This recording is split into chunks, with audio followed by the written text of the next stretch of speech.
Ladies, are you the one who gets it all done? Always pushing forward, always striving, in the constant chase for success. When was the last time you took a moment just for you? We are always on the go, rushing from one task to the next, barely pausing to catch our breath. What if we took a moment to pause? Imagine listening in, really listening to the wind, your heartbeat, your soul. What if slowing down was the key? A chance to discover a deeper connection with yourself. And from that connection, expand it to those you love, to the moments that truly matter. Pause, reflect, connect. It's time to live fully from the inside out. Well, good morning. Hello there, everyone, and welcome to a Soulful Pause. My name is Josette Diaz, and I'm a self-awareness coach and creative strategist for women in midlife. I help women move from living in survival to living soul-led. So today, what we are going to speak on is ritual and superstition. Now, this is surprisingly alive in our modern lives today, even if we don't always call it by its name: ritual, superstition, magical thinking. And the deeper question beneath all of it, are these the ways of working with energy, or ways of working to stay safe when we don't feel safe inside? Consider that for a moment. How often do you feel that you have to worry because if you don't worry, you might not be prepared and something bad could really happen? So worrying becomes a safety net, a cocoon, if you will, that allows you to feel like you have some kind of control. So this conversation is arriving alongside the new moon that just went into Capricorn, a moon that's asking us to look at how we build ourselves, how we build our lives, the lives in our around us, and how we hold responsibility. How much do we of what we do is coming from survival rather than truth? So just like that example I just gave about worrying, how much of that is coming from the truth or a way to feel comfortable in surviving? So, why does ritual even exist at all? Human beings have always created ritual. Before there were calendars, before there were productivity apps, before there were planners, goals, there were fires, circles, prayers, offerings, moon phases. Now, why is this? Because the nervous system needs something to hold on to when change is happening. And ritual creates a container for the unknown. So, is there a difference between ritual as alchemy and ritual as control? Because alchemy says, I'm participating in something larger than me. And when we are controlling, it says, if I do this correctly, nothing bad's going to happen to me. So, superstition, fear, and the survival of the nervous system is encompasses this basis for ritual. And many of us grew up with the subtle superstitions: knocking on wood, not jinxing things, repeating certain actions to feel safe. A great example of this is like when you say something at the same time someone else does, you go, "Oh, jinx, you owe me a Coke." I mean, I use that myself. It's funny. And so these are these small little superstitious ways, or superstition sort of creeps into our lives, right? And these aren't silly. They're not really silly. I mean, they do feel like they serve a purpose when we do them. And the purpose that we aren't aware of is that they are the intelligence of our nervous system. They're what the psyche might call call on when it doesn't feel safe to rest. So if you think about that in moments of when you might be saying something like knock on wood, it's a moment of a thought ran through your mind that felt fearful. So this new moon that I spoke of earlier, moving into Capricorn, is revealing exactly that. So you might notice in your life right now that guilt, um, that the guilt when you stop allows you to see what's really going on. And when you are experiencing anxiety, it might be a reason you feel that anxiety because things got quiet. Or you might feel an urge to stay busy. You might have fear that if you're not doing something, everything's going to fall apart. And that's not a character flaw. It's really the wiring that was created for you to feel that you could survive. So we're going to take just a moment here, just a brief pause, and then we'll be right back. In life, we all move through seasons, moments of growth, change, challenge, and renewal. What if you could understand your inner seasons and learn to navigate them with clarity and purpose? Introducing Seasons of the Soul, a transformational system designed to help you tune into your emotional rhythms, align with your truth, and step into your next chapter. And now, for the first time ever, we're bringing this experience to a vibrant new home, the Seasons of the Soul School community. Inside school, you'll find guided tools, soulful teachings, and a community moving through life just like you. A place to learn, to grow, to be seen, to reconnect with yourself in every season. Seasons of the Soul, your journey, your rhythm, your community. Join us and begin your next season today.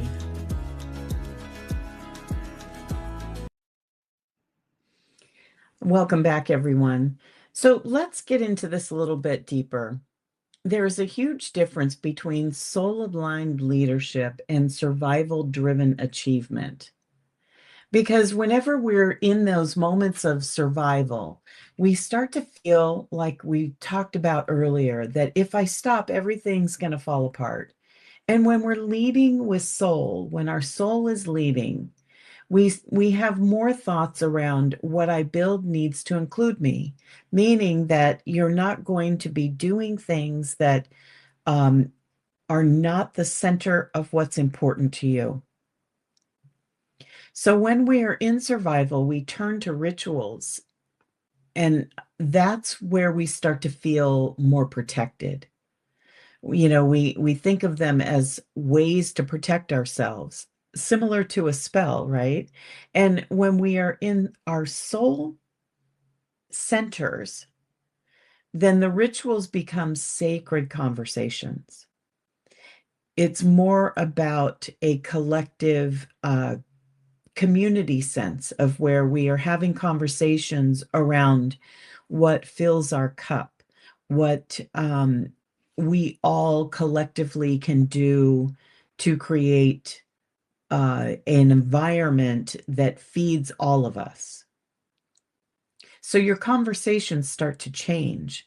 And some of those rituals around coming from soul can be moments of collective meditation or, looking at a process of leading others with presence and creating circles or community or whatever it is. It doesn't have to lean into what we like to phrase as woo-woo, because that seems to sound like it's not a good thing to some people. Yet it's really about being sensitive, about cultivating a point of view that is around kindness. And so in this moment here where we are allowing ourselves to take a moment and just listen to something that might be different. You might hear something that actually allows your nervous system to stop for a moment and breathe. So we like to ask ourselves some questions. And here's a few questions to consider. What kind of structure would actually support your nervous system? What would feel really good to you if you surrounded yourself with certain elements that made your nervous system feel calm? I can tell you for myself that one of the things that that's been brought to my awareness more recently in the last several months is my my immediate reaction to brace myself. I was constantly needing to brace myself for what I was going to face that day. It happened all through my childhood, happened in my adult life as well. It still continues to raise its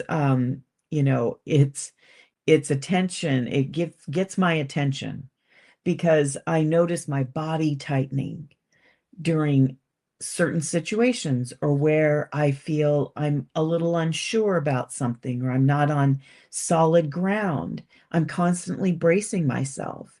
And now maybe that seems like a normal reaction to you, yet it's not normal when I go to make a phone call that feels slightly uncomfortable and I'm constantly holding my breath.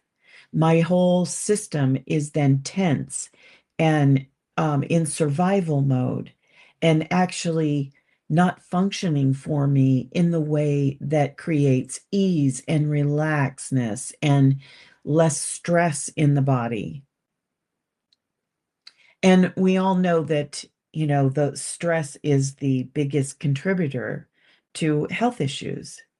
And so, this is worth asking yourself, what kind of structure would actually support your nervous system? Also, ask yourself, what kind of rhythm would let me feel alive instead of just responsible? So think about that for a moment. When we talk about rhythm, do you know what I mean? What I'm speaking to is the rhythm, the energy in which you flow, the way that you personally, in your own energetic identity, feels natural, feels good when you're moving in it. It's like those moments when everything clicks into place, just one thing after another, all day long.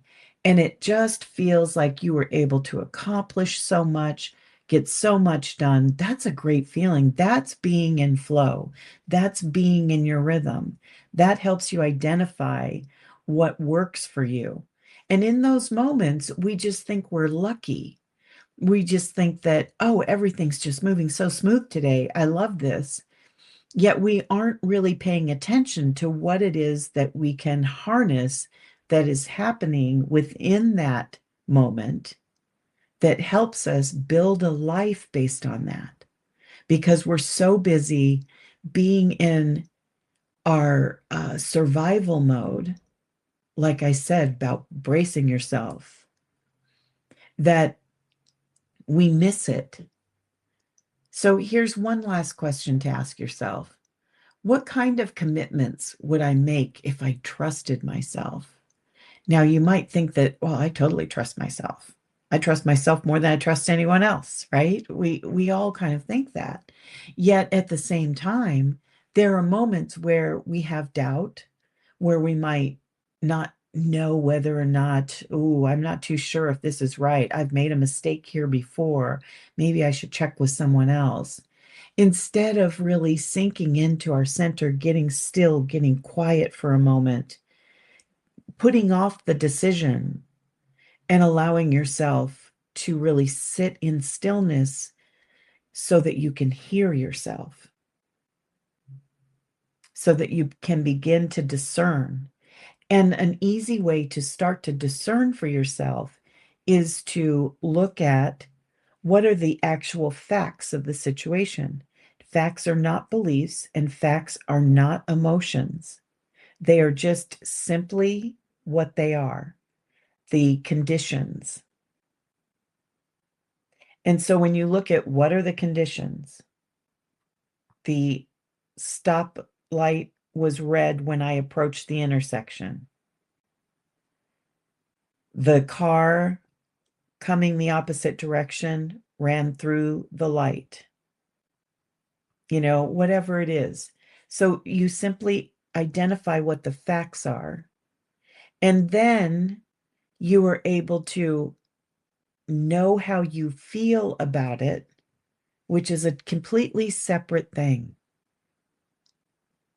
And then once you know those two different elements, you're able to bring your mind together and come up with a discerning decision.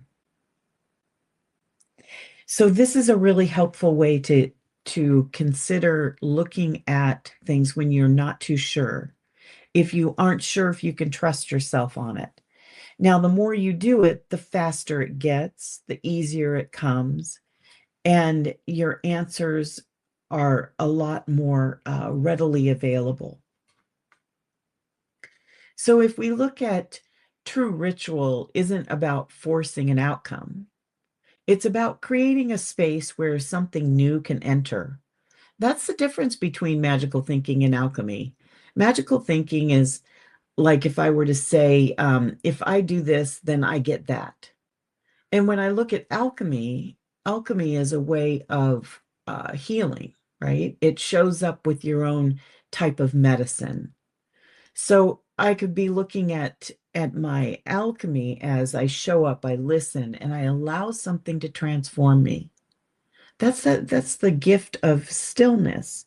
And it doesn't necessarily mean that you have to spend hours and hours of stillness. Yet allowing yourself these moments, start off with the micro doses this way, because the little small actions add up to bigger actions. They allow you to start getting comfortable. They're retraining your nervous system. So start off really small. Allow yourself to invite. And that's what this season is about. It's about inviting yourself to the table, inviting yourself to the conversation.